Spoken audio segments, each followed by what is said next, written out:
Good morning, everyone. I hope that everyone is well this morning.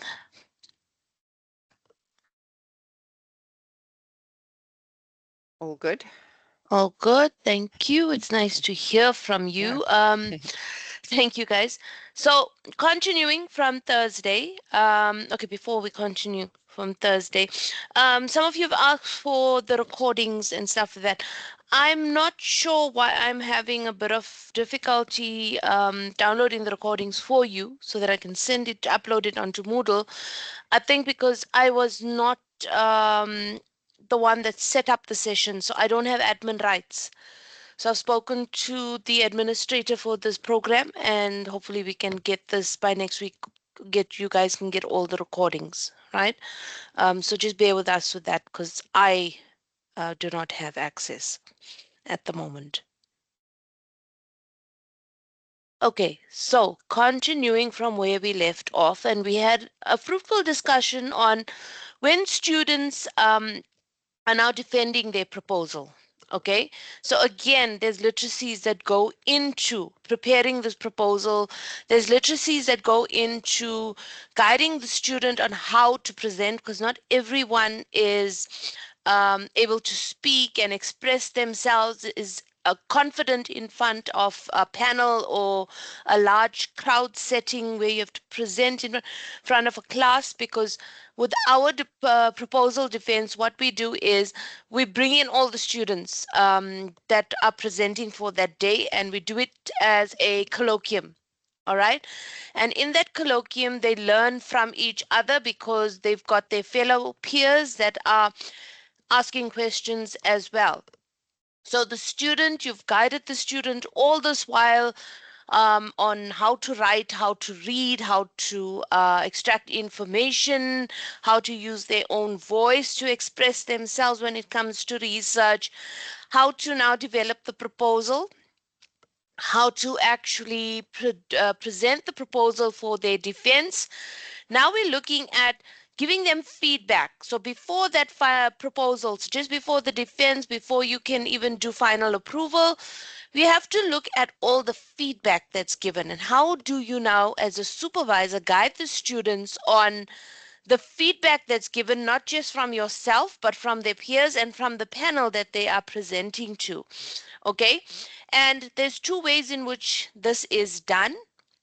It's through formal or informal feedback. Okay. And we're looking at how to address this feedback. How do we help or guide the students on the feedback? So, two ways of doing it is responding to informal feedback. What is informal feedback? Let's unpack that. Anyone?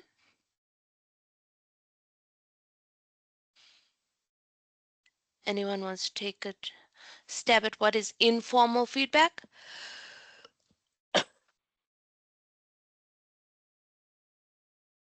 No one. Okay, informal feedback is less Prof, structured. can I Yes. can I try? Yes, definitely. Sorry. So I think informal feedback, in my opinion, is when you speak to the students' demeanor, perhaps on their level of confidence, on the way they speak, um, just the general communication in which they, transmit the information. So I often have students, like I said, I supervise honors students. They're very nervous, and so I do give them a lot of public speaking kind of tips, and I think that's informal feedback. Thanks, Yeah. Prof. It's often given as oral feedback. It can be in written comments. It's much quicker. It's less structured in that if a student is presenting, or even before the student goes to present, okay, you will be giving them feedback so that they can have their improvements ready before they actually present to that defense panel. Some of the ways in which we can look at informal feedback is listening actively. So when the student is presenting, or the student gives you some kind of work to look at, acknowledge what the student's putting down on paper, what the student is saying, and be encouraging, like you said, Devasha, be encouraging in that.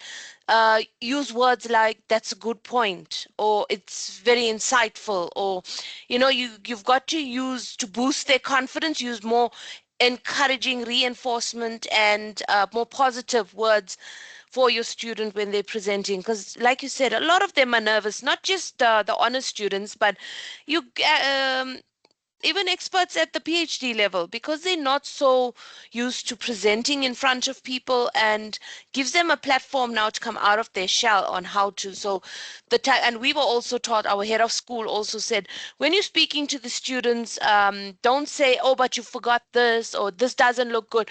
Say it in a way that is more reinforcing, more encouraging, like saying a negative thing positively, right? um, or say that, "I see what you are saying regards to this statement, but this is how this is where you can improve, or this is where you can make the proposal better, or you can make your literature better, or your methodology better," those kind of things, right? um, you can even say there are some weaknesses, this is where you can improve.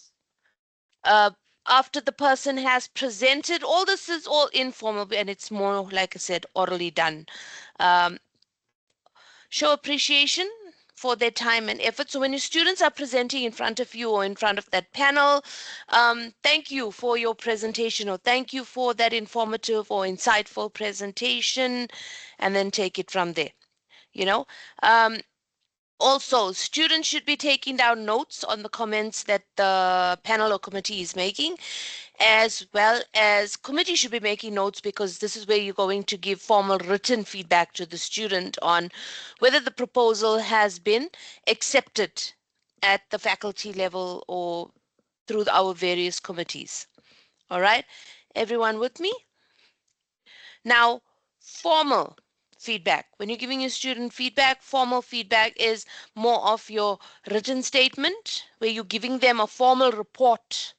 It's more of a written format with specific comments, and sometimes you can give them a rubric, and in that rubric you can say, "address the feedback from the supervisor or from the panel, and show how your responses have been addressed, or how those corrections have been addressed." So maybe you can tabulate it, put it in a table on two columns. First column will have what the instructor or what the panel has said, and then response and correction, what the student did. Um, we generally also do that when it goes out for exams, and then we get the reports, the examiner reports, and then we tell the student, "write down the examiner comments, and then next to those comments, show how you as a student addressed each of these comments, and you've addressed all the corrections." Okay, so it's done very, very formally, very structured. um, Students should read carefully through the comments, read the entire feedback document, as well as any improvement general notes that are being given. Look at the main areas for improvement and focus on those areas that needed corrections and improvement. That is why that structure and showing where you've allocated it. In some cases, they ask for you to send your proposal back to the committee and highlight in red where you've actually in the document done the corrections according to their comments. Um, Create an action plan. You can look at the feedback, how you're going to action it. And I said one of the ways is using a more formalized approach in using a rubric. Respond directly to what in that rubric, respond directly to what the panel has said and the comments. For example, if somebody in the panel has said there are several grammatical errors in your abstract, okay, so that's a comment. And if you want to put it down, you write down that comment, "several grammatical errors in the abstract." What is your response as a student? The abstract has been proofread and carefully corrected, and grammatical errors have been addressed. So you're speaking to that specific comment, but you're showing that all corrections have been done. Once you've done that, revise the whole document, all the corrections that you have done, and then submit again for your final proposal approval. Or in our case, it goes to Faculty Higher Degrees Committee. Okay, goes to the schools committee first, and then it goes to the faculty committee. So those are ways in which we look at providing the student with informal and formal feedback on the elements of their proposal. Also, you can, like I said, we're looking at academic literacy, so you obviously have to look at how they convey their voice, their tone, how they're getting their arguments across, the referencing styles that they use, how they reference against their own claim, um,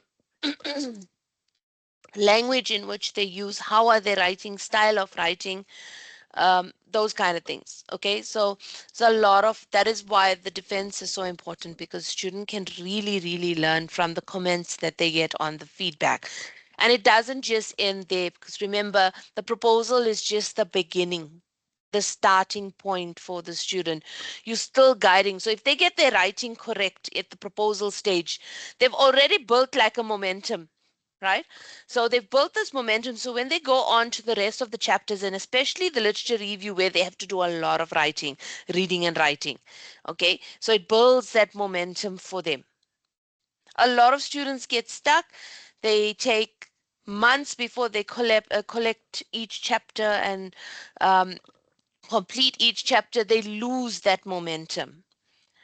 And that's when we find ourselves as supervisors trying to get them back on track, because some of them get scared or they get lost, and they just forget. I wouldn't say forget about their studies, but they stall. They just don't come back. They keep quiet. But I always tell my students, keep those channels of communication open. I have students that disappear more than 6 months, sometimes over a year, and then they all of a sudden come back and they want to continue. But by that time you've lost that momentum. Sometimes I even forget what the student study is all about, because it was done a year or so ago. All right. So those of you that are supervising, do you want to share any of your experiences on how you provide feedback? I think we touched on it a bit on Thursday. How do you provide feedback to your students? And then we're going to look at unpacking assignment 4, assessment 4, and then we move on to the last unit, which is unit 5. Anyone want to share their experiences? Lindiwe? Good morning, everyone. Good morning, Prof. Morning. So for me, when I provide feedback, it's similar to what the previous speaker has mentioned. Like, you will give verbal feedback, and that also reinforces some of the comments that were given by the reviewers, and also how they need to deal with those comments. And also, try to make the student feel better, that when you get a proposal that's read from a reviewer with comments, don't feel like you haven't done enough work. That's actually good, because it means that you are improving on your proposal. When you submit it to the committees or the higher committees like the HTC and the REC, Yes. you know that everything will be fixed at that point. And also, with my students, I also prefer having the corrections done in the proposal, highlighting them. I always tell them, highlight all the areas that were amended, and also formulate a table where you will write the reviewer response and what you did, and maybe another, if it's not a long paragraph or too many sentences, or the change wasn't big, you can even copy and paste whatever you changed in the proposal. It makes it easier for the reviewer as well to reconsider your proposal at that point. So it Yes. just makes the process easier. And even at the beginning, maybe just to track back a little bit, with my students, similar to what you have, that table of the different stages, what you do. I have a document that I share with my students on the things that I need them to check themselves before they make any resubmissions, be it chapters, be it proposals, things like proofreading their document, checking if the formatting is correct, because it also doubles your work if you have to check the proposal, the methodology, and also the formatting. So they need to ensure that everything is aligned with the requirements. Thank you. Thank you so much. So we are more or less all follow a similar structure. Okay. It may just vary according to how we customize according to our students or to our various institutions and follow procedures that we have to follow. Um, but yeah, we all more or less go through the same feedback process. We go through the same guiding process, supervision, taking the students through various stages of their um, research journey. All right. Um, so I want to look at your fourth assessment, which is assignment 4, evaluating a reader's report on a research proposal. Okay. Read the guidelines to the reader. So below assignment 4 on page 73 is a Master of Science Education proposal and the reader's report, proposed study, as well as comments that were given on the study. Okay. So you can either have choice 1 or choice 2. Choice 1 is note which comments in the report relate to academic literacies in terms of reading, writing, organization, presentation on the page.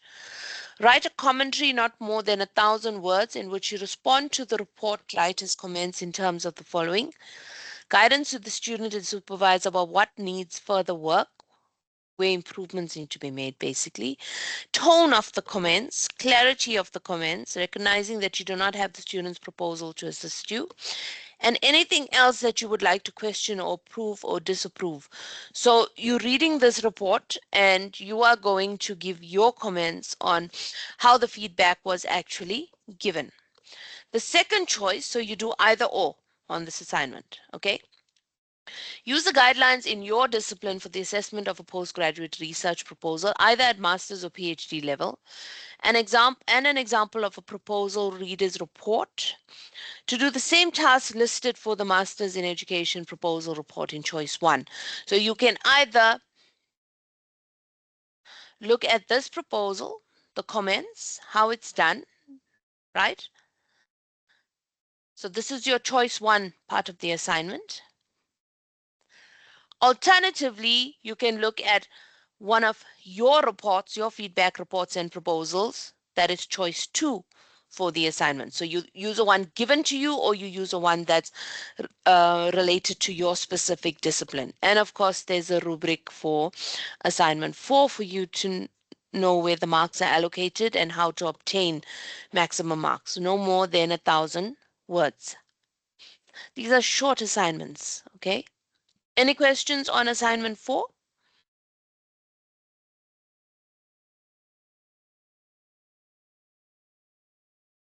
Are we good? Do you know what is expected of you? Or you understand what is expected of you? Everyone still with me?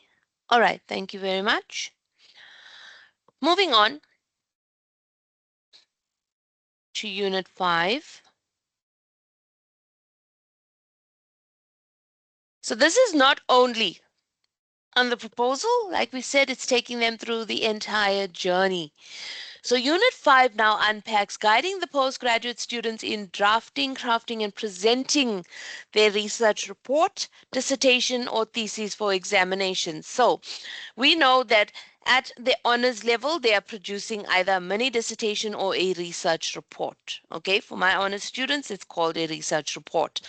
Dissertation level is master's and thesis is PhD. In South Africa, that's what they call the reports.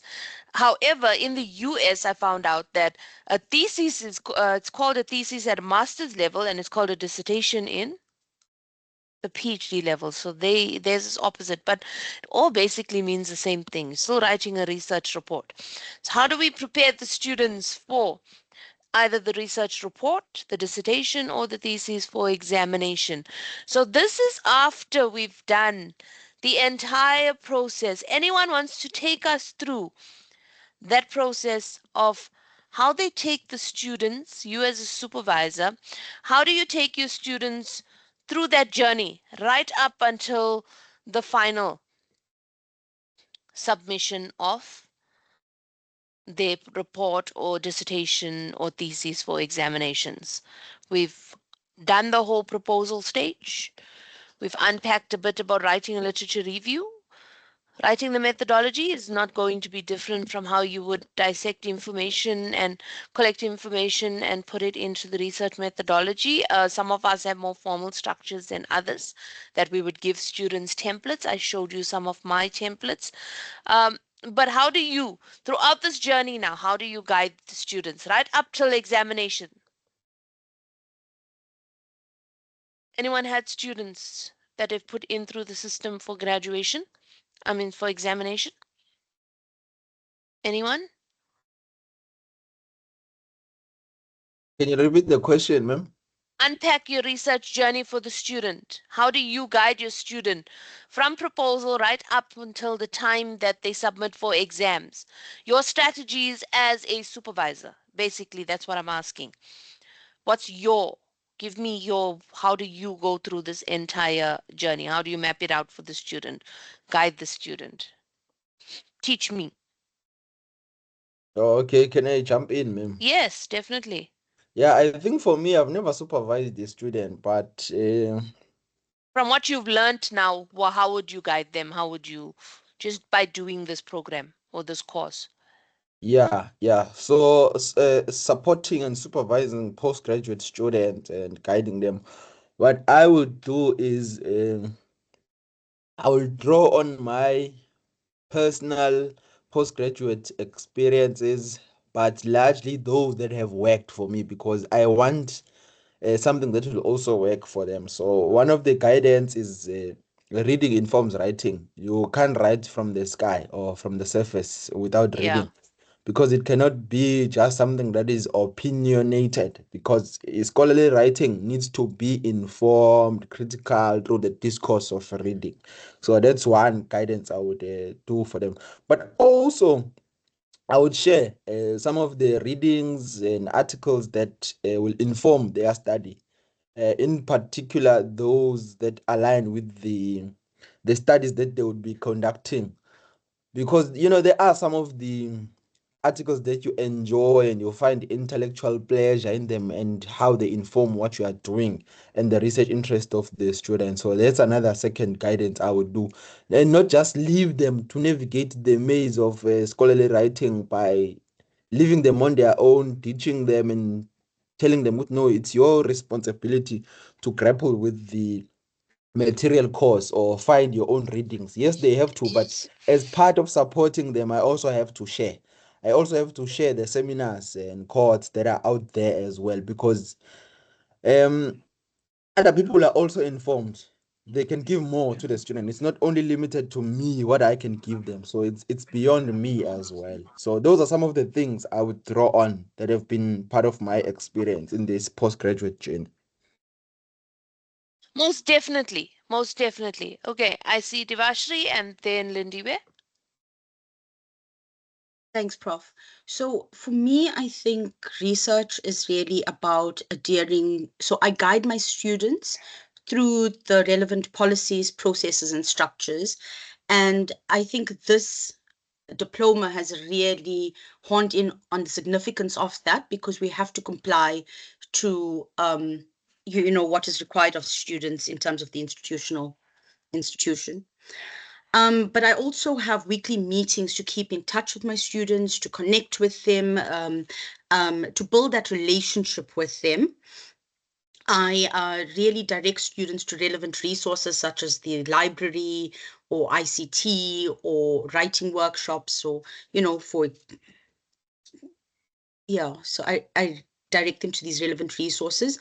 I also provide feedback to students so that they can see and adjust where they've kind of, gone astray or need to come back into focus for their research.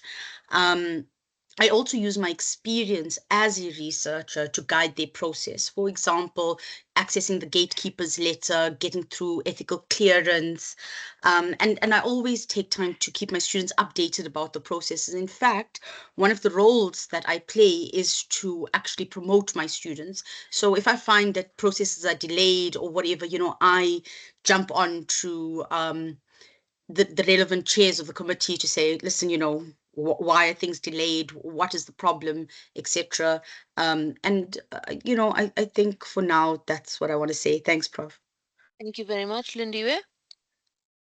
Okay, for me, if I have to start at the beginning, because you asked for the whole process, Yes. from the concept, what's important is if whatever concept they come up with or they are interested in working on is manageable within the time frame.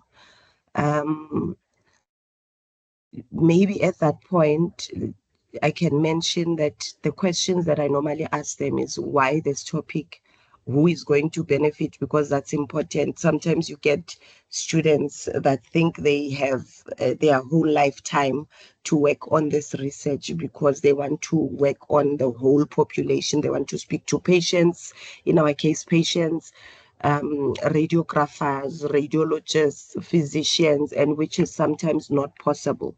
So you guide them in narrowing their concept. Then in terms of the proposal, then I have to guide the student to transform this concept into this formal research proposal. Then you work with them in terms of the introduction. We will follow the faculty guideline document on how to write a proposal. So that guideline helps them in terms of the page numbers, what they need to have, either in the case of either a qualitative or quantitative research. So with Quan, we normally don't have with Quan, we do have a literature review. It is required, but for a qualitative research, they don't require a detailed literature review or a focused section on the literature review. Those things are important. Then in terms of the chapter, as I mentioned, there's a document that I give at the beginning that helps the student submit documents that have been proofread, that have correctly formatted, so on and so forth. So my role there is to coach the student how to write, how to structure. Referencing is also very important because if you don't get it at that time during the chapter writings, it's a lot of work in the end when you have to put this whole proposal together. So throughout the process of the chapter writing, I think encouraging them to keep writing. Like you mentioned, if they stop at any point, getting back is very difficult, and then you lose track of where you were. How also for you as a supervisor, how you were progressing, was the student doing well or not doing well. You just tend to get lost. Data collection and analysis. Most of our research is qualitative. So we do qualitative research. We work with them. It's not like they will sit with a statistician somewhere. Yes, some of them will get an independent coder, but as a supervisor, you have to work with them to ensure that the data collection is rigorous because they make mistakes. I also shared my experience during previous sessions and when we were covering the other modules. One of my students at some time at some point, they were struggling with assessing the population that they wanted to work with, and they decided to post on Facebook their study that I'm looking for physicians, and this was not Yes. included in the proposal. So already they are deviating from what the ethics approved. So you have to be aware. You have to, and I came across that by accident, when I was just browsing through the internet at night, and I thought, what is this child doing now? Then I had to quickly give her a call and say, take that down. I need to meet with you in the morning. Then the discussion, integrating everything. If all the other processes went well and you kept in touch with the student, you had regular meetings. When you get to the discussion and integration of all the work that the student has done, it will be easier, because now here I have to help the student interpret these findings, and also how to use the literature correctly. Then in terms of the submission, there are a lot of forms that you have to complete, and ensuring Yes. that these forms are completed correctly. Each and every document that needs to be included in the dissertation, the student includes. And all of these, I have a document like my tick sheet during each and every process that we've done this, we've done this, we've done this. Yeah, also coupled with the progress reports that we also have to provide. I think it's every term. Every term you provide a progress report that are all submitted to the HTC to track how the student is doing. Okay, that's my experience in a nutshell. Thank you so much for that. Devashri and then Mfundo, the reason why I'm asking you guys to unpack this entire journey, because you're coming to the crux, you're coming to the end of this module, you're coming to the end of this entire program, where you now have to put everything together, okay, and to ask yourself as a supervisor, firstly, did I learn from all these modules? What did you learn from all these modules? Your take back now to supervising your students in future, going forward, right? What practices are you going to instill, or what practices are you going to enforce or implement in your supervision going forward? Okay, because all of us, like I said, we always learning, always experiencing new things, and we can impart that knowledge onto our students. And the reason why I'm getting you guys to unpack is because your final assessment is based on what you're actually telling me right now, your entire work plan. And I'm going to show you step-by-step guide after we finish of what I do after we finish Unit 5. Devashri and then Fundo. Thanks, Prof. In terms of reflection, I also feel that, we are the managers of the projects. And it's so important for us to keep students informed of the different timelines. And because sometimes they get overwhelmed with the different tasks that they have to do, and the way it's subdivided, that they don't really understand the end goal. And therefore, I think sometimes my role as a supervisor is also a manager of the project, and to keep students aware of the different levels that they have to progress to at the end. Thanks, Prof. Yeah, definitely.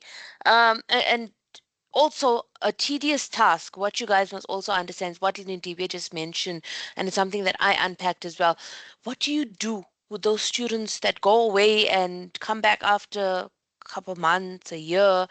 How do we actually track that? How do we actually bring them back to a stage of completion?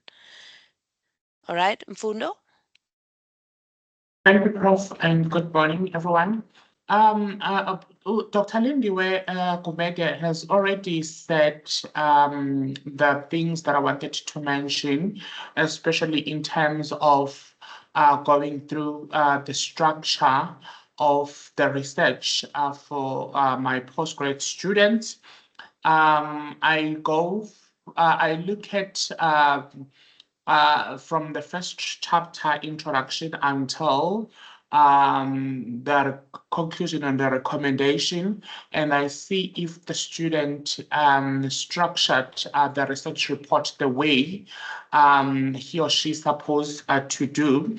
And I always inform my students about the possibility uh, for the examiners that they may return the research report, and they may pass it without any adjustment, or they will pass it with minor or with major adjustment. And it is to keep the student in look that, okay, anything it can happen, anything is possible. So it does not mean that after you have filled in that form, because once you filled in those forms, you get excited that now you have concluded everything about your study or your research project. So it is imperative that we make students aware that after you have submitted, then the external examiners, for example, they can pass it with minor or with major changes, or with no changes at all. And I also go through with student what the exam, I go through the potential question, expectations from the external examiners, because I believe that as supervisors, we've got quite enough experience in terms of being examiners for other institutions, and we know what to look, and we know the rubric that is being utilized by the external examiners, and to just go through with the student so that the student has answered all those questions. Then after the whole process it has been done, I believe that it's imperative that we tell the student, the supervisor, what's the next chapter. You have submitted your master's, you have submitted your PhD. What the next chapter? For example, you tell the student about publications, turning their research into publications, maybe article or book chapters, especially if those students want to contribute into the body of knowledge in the academic space. Yeah, I just wanted to include that. Thank you. Thank you so much for that. Yeah, so similar practices, some of them customized obviously to our own unique supervision styles. Some of the things that we look at in terms of, can you still see my screen, right? So what we've unpacked, and like I said, this kind of summarizes everything from that journey of identifying who they are, what they want to do, what approaches they're going to use, teaching them how to write, teaching them how to read, teaching them how to build an argument, do debates, um, also how to write properly constructed sentences, how to present and defend that proposal right up till preparing their presentations, right? How to do so. It's every stage from your abstract to even showing and guiding them how to do a contents page. And I found, and I'm going to share one of my experiences. I find that my students, and I used to do this myself, where your students are manually. I don't know whether we're actually showing them how to use Word, Excel, and so on, but these are basics, right? And if they are at the honors, masters, and PhD level, it's assumed that they know how to use Microsoft Word, Excel, and PowerPoint, and so on, right? And we don't really teach them how to use it. I found myself actually going through a session with my honors students, some of the master students, because I brought them into one class. While I was teaching my honors students, I said, let me bring the masters and PhDs sit in on that lecture so they kind of recap if they forgotten, right? Um, it has advanced in that prior to this, we used to manually input on a contents page, for example, the page numbers, right?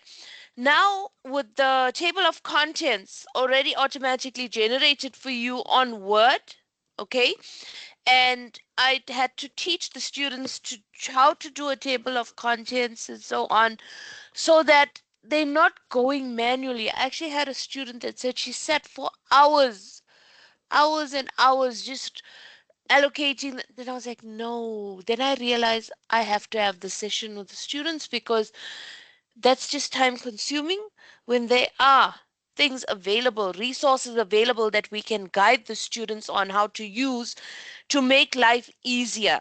And we spoke a lot about AI tools and so on, but this is not an AI tool. This is just basics of Microsoft Word and Excel and how to use it. And our students are not knowledgeable about it, but they're supposed to be, they should be knowledgeable coming into a postgraduate qualification. And this is where I had to start teaching the students now how to generate a contents page using Word. Okay, support during the research process, and these are the things that we are looking at, how to guide them on using the resources. How are we supporting them?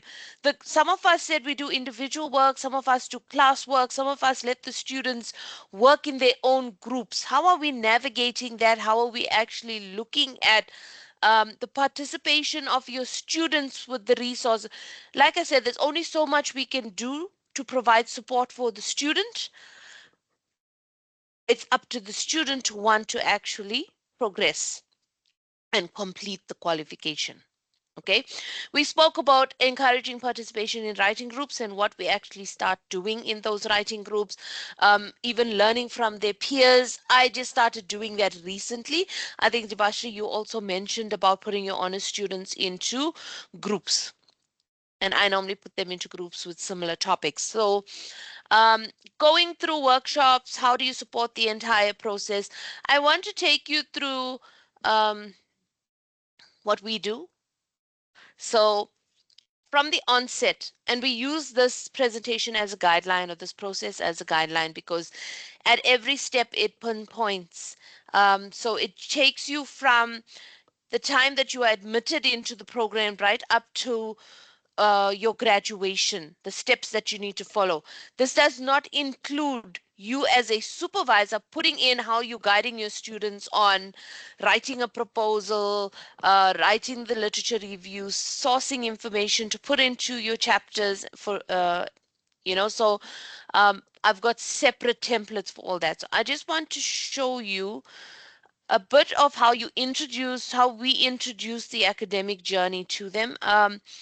Can you see my slides? Thumbs up, thumbs down. Thank you. So we even allocate timelines of stages in which it's not just about the writing, but it's like Lindiwe mentioned, all the documentation and all this administration that needs to be done. So aside from guiding them on how to read, how to write, we forget this entire process of the postgraduate journey, which is our duty as supervisors, right? This is what we are supposed to be from the time the student is admitted to the time they're registered, going through that entire process. There's a field of study approval, there's documents and admin that needs to be done right at each one of these stages. So um, this is what we take the students through. Okay, and like I said, we give them timelines because we have full-time and part-time. So full-time and part-time students, for a master's student full-time 1 year, and I find it's very difficult. I don't know why it's set that way. We have full research programs. We don't have taught modules in the master's or the PhD program. Some programs do have that, some other departments do have that. Our department is full research from the master's and doctoral level. Okay, honors is taught and minor dissertation. So we take them through this, do this with all the students, even the honors students, to show them that you're not only guiding them on the reading and writing journey and how to put all these documents together, but look at all the admin processes that have to be followed and the documentation that you have to do at each one of these stages. Okay, so this is what an overview of what we actually do um, in the department. Okay, so it takes you through all the information that you need, documents that you need to complete each step. And it tells you the various committees that we are submitting to, and we have to get approvals. Then we have the defense process. We also give them, and you guys spoke about library, using the library sources, showing them how to find sources of information and so on. So it unpacks a whole lot, and then it takes you through the whole ethical clearance. And we have an ethical clearance presentation that we also take the students through. So this is done over like a period of, it's a workshop for like a day, a full day workshop. And then, yeah, it teaches you also about publications. Fundo, you mentioned about publications. If it's a master's student, this is our requirement. Submit 1.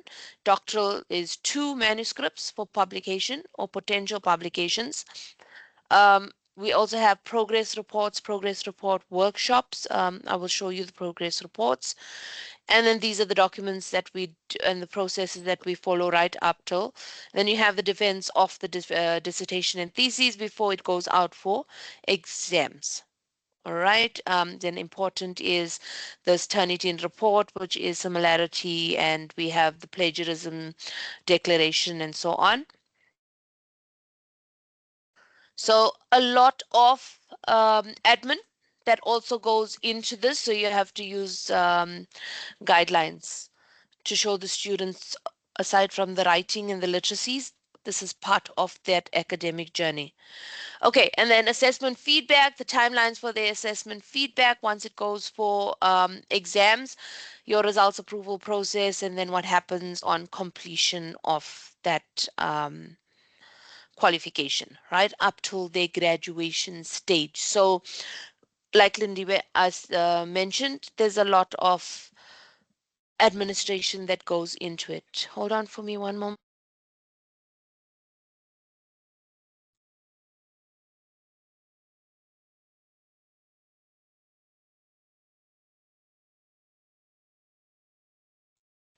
Mfundo?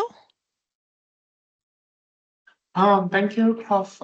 Seeing that there is a lot of administration that is going on, especially in master's and PhD level, with regard registration, admissions, registration up to the submission of the final thesis, and also the waiting period of ethics approval and looking for the departmental reader or promoter, and also the faculty reader or the promoter of the thesis or dissertation. I always see quite number of PhD candidates stating on LinkedIn, for example, indicating that they were able to complete their PhD within 18 months. I always ask myself in terms of the entire process, how they have gone through the entire process, or else maybe they doing systematic literature review, PhD. I always do you have you ever experienced that, Prof, that there is a I student have, and I'll explain it to you. Oh, okay.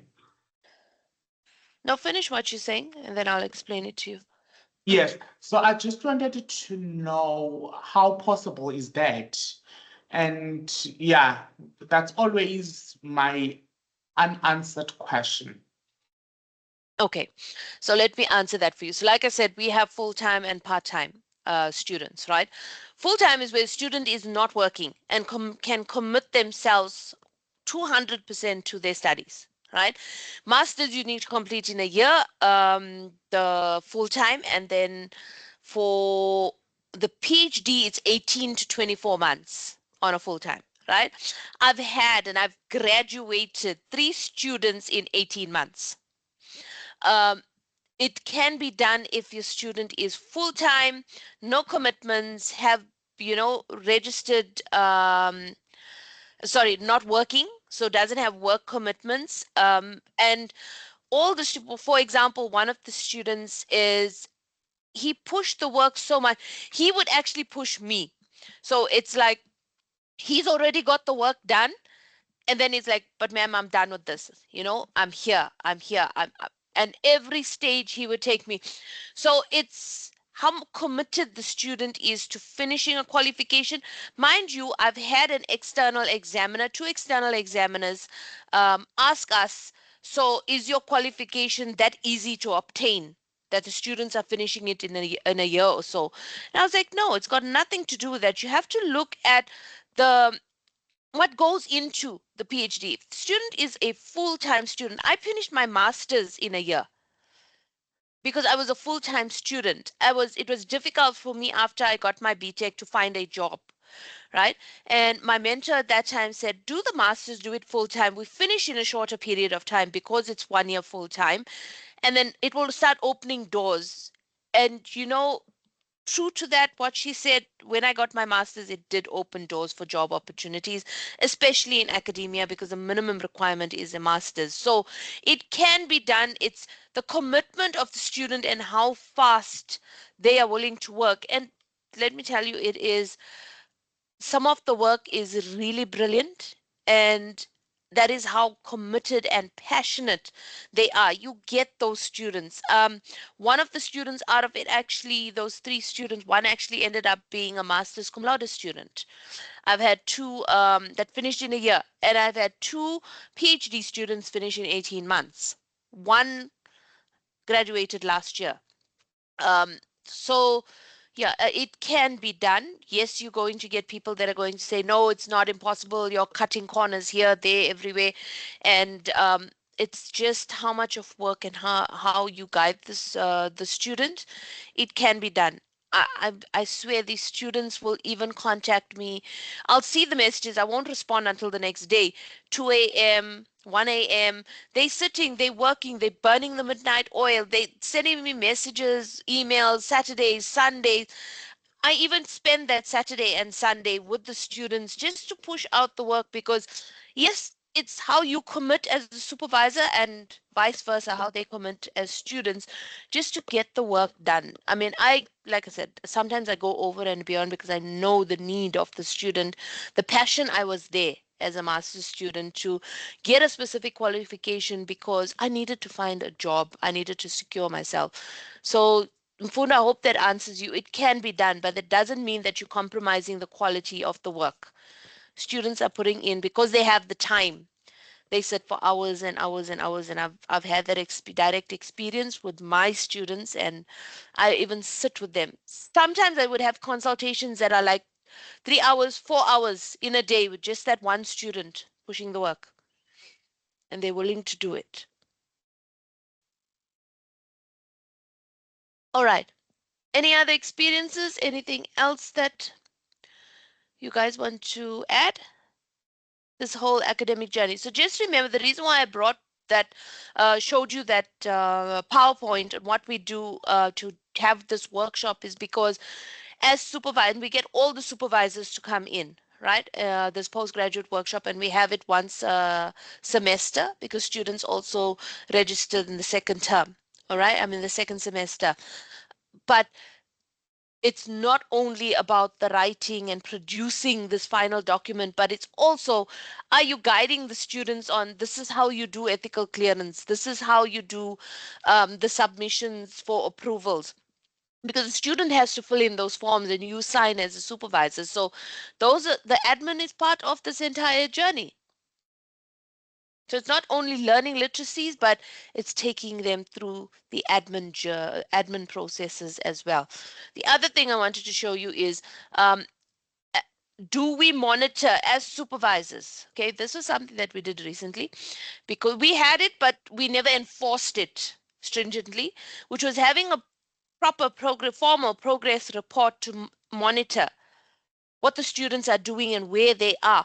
And I found out I have a co-supervisor, and I've been grooming this co-supervisor in supervising master's students because, like I said, I've got 43 in total, so I needed help. I've got a few co-supervisors, and I let them take the lead because I guide them so that they are able to now learn and they become supervisors, and then they graduate students and they can eventually become main supervisors themselves, you know. So I just found out that this co-supervisor of mine, student was registered in March 2024. Okay. Part-time, a master's should be finished in 2 years. Okay. If the student cannot finish in the 2 year period, the 24 months, we get an extension from Faculty Higher Degrees Committee for an extension of about 6 months, 6 to 9 months for them to complete. Anything can happen along the way. You know, you get obstacles and that set you back or set the students back, right? And up until now, it is going to be from Monday, September 2025. So from March 2024 to September 2025, the student is still sitting with the proposal. How long is that? 1.5 years? And I let the co-supervisor take the lead, assuming, and the co-supervisor kept giving me progress, right? Not in this format, but kept giving me for progress. The student disappeared, but the student complained. But the student didn't know that being in the system for so long on just the proposal, they weren't guided properly. And that became a learning curve for me recently, in that I needed to be a lot more hands on. As much as, yes, I put them in, and he's had a bit of experience with previous students, which he's graduated, master students. I assumed, okay, fine, you can handle this. But the student didn't even know that you're at a proposal stage now. When are you going to finish this qualification? All I can do is give you 6 months extension. We still have to go to the ethical clearance process. We still have to wait for that approval. You still have to conduct the research. You still have to write up your draft. It's all going to take time. Are you going to finish in 6 months? So these are the things that we can cause issues with the students. And like I said, I will take blame as well because I never monitored it properly. So that is why, as supervisors, you need to monitor strictly what your students are doing, okay, and get them to complete. And this is what our department, okay, so it says progress of the research, summary of what the student is doing, also what milestones they've achieved to date, and their challenges and setbacks that they've experienced, because we as supervisors need to know how to help the students. So if we see any setbacks, we need to help them. All right. um, we're not so stringent on the research outputs because we can put this in if the student has worked along the way and produced something, right? And then we've got the declaration by the student, declaration. So this we've enforced very stringently over the past few years because we've noticed that we've been making mistakes, and this is our way of learning. We learned from it. Now we've got a formally structured progress report, which we ensure that the students are progressing at each stage in this academic or research journey. Okay. Any questions, any comments up until that point?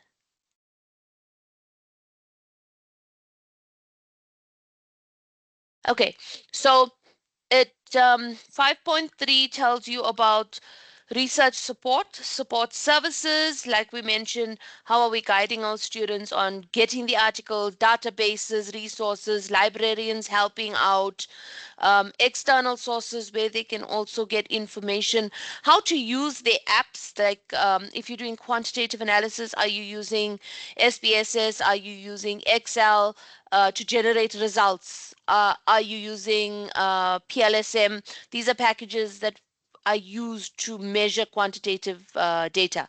Then you've got qualitative data. UJ is using Atlas TI. It transcribes your interviews into a narrative report. So again, another package that can app or package that can be used. So are we navigating the students? And all this helps with how they write and how they produce that report in the written form. And I think, Lindy, were you speaking about qualitative research, and how is your qualitative research being done? Are you aware of the Atlas TI that's available? Um, and then also referencing styles. There's Mendeley, there's EndNote, there's Scopus AI also helps you with referencing. So there's a lot of referencing tools that you can use. There's also something that's called CiteMe, also referencing tool where you can't find it and it find a reference and then it helps you to find the helps you to write it up in that Harvard format or IEEE format and so on. Right? There's a lot of resources available, but how much of this are we actually guiding the students on? And again, at each stage of that academic journey, in order for them to write, they need to read. And in order for them to read, they need to have all these resources available for them. All good? So what do you actually guide the students on? Is it, and a lot of the times we'll say it's not our duty, it's a lot of admin, and I've had a lot of staff of mine that did say that. It's the library's responsibility to help the students that are registered. It's StatCon, we have a Statistical Counseling Center for Quantitative Analysis. It's their responsibility to help the student. No, it's your responsibility as a supervisor. These are support services that are given to the students, but you still got to guide the students on how to use those support services. Tell them this is available, because a lot of them come into the system and don't know what the university or what your respective institution is actually providing to support their academic journey. So these are the support structures that are put in place, and it talks to 5.1 and 5.3.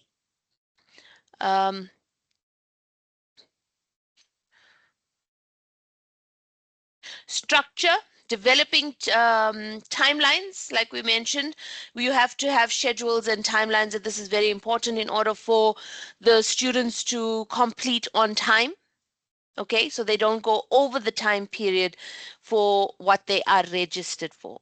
Okay, 5.3 also unpacks how do you design the entire report and dissertation or thesis. Do you have a formal structure? And it says having an imposed structure, having an organic structure. Um, do you give them templates? Like I said, I love templates. Do we give them templates on how to actually draft the whole?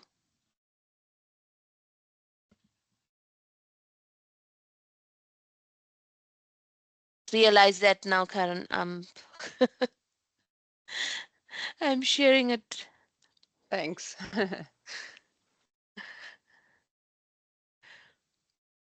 Okay, so I summarized something for you guys. Um, Again, with everything that how I take my students, what I take them through. And I also learned having you guys give me your experiences as well. So I learned from your experiences, and I will also improve on the way I do my my supervision. So yeah, you've got to take all that into consideration. So this was also in line with that presentation I showed you on the workshop that we guide the students on. So kind of break this down to the students, and I give them, this is what needs to be done at every stage. And then last week I showed you guys on Thursday how I broke down developing the topic, the introduction, the problem statement, doing literature review, methodology. So I've got templates for everything. Okay, so here we say, are we imposing structures? Okay, so on page, what is this? Page 82, 5.3 of your content guide. Are we enforcing these structures onto the students? Because there's specific templates that we need to follow as well. And I find that when giving students these structures, it actually helps them a little better. But that's only from my opinion and my perspective of what I find works with my students. You as supervisors may not have all these formal structures in place, have all these formal templates in place, because some of us just, use our free will and we do guidance. I mean, we do have those structures, but not as formal as written documents, as how I've been showing you examples, right? So this kind of shows them now aside from that administrative journey, everything from writing the proposal, how to draft, getting the proposal approved, getting your data collection, ethical clearance, everything approved, how to write, academic writing, okay, and then finalizing for your defense. So this is the entire, because also remember, it goes for editing and proofreading before you defend and then you submit for exams. Okay, so this is an entire process of the whole writing, collecting of data, what needs to be done. I give students a formal structure for this part of it, which is the chapter drafting. Okay, only difference is at the literature review stage, I don't give them a structure because they have to develop their own headings, subheadings, and we looked at it in one of the units, how they drafted. I'm even mentioned they take keywords from their objectives and research questions, and from that they formulate their headings and subheadings. That's the only chapter I think that doesn't have formalized headings and subheadings, unlike your literature review and your introduction. Even sometimes the results and findings, you can guide them on how to structure the results and findings chapter. Okay, so this is what I also show the students. I think this part from 2, 3, 4 is very important. It's all about the literacy skills. Any questions up until this point?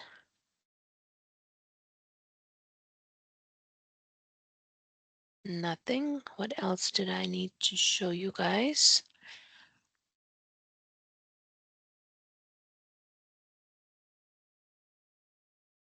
So for me, I think it's more about I'm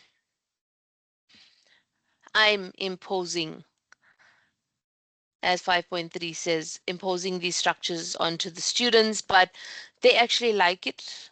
And yeah, it's not cast in stone. It's just more of a guideline for them to help them enhance their writing. Okay, then you have more organized structure. So here's your imposed structure, which is what I was. Organized structure is also using templates and so on, but more of this aspect of generating the golden thread of their their research journey. Hold on for me one moment.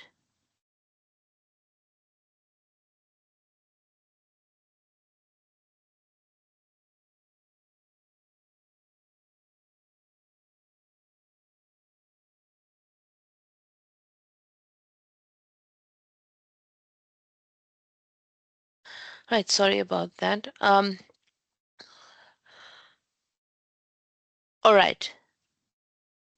We spoke about guiding them on how to write argumentatively, and we said there's a style in which they can write. So you'll notice that this unit kind of summarizes everything that we have discussed thus far. So can we take a 15-minute break? We'll be back at 10:30, and I'm going to stop the recording. I'll start up again, and then we will look at the remainder of these sections. All right? Is everyone good with that? Okay, I'm going to stop the recording, and then we'll Samakushle? No, I think I was trying to say okay, but it's I Oh, no clicked the problem. wrong. No problem. Okay, so we will be back. Let me just stop the recordings at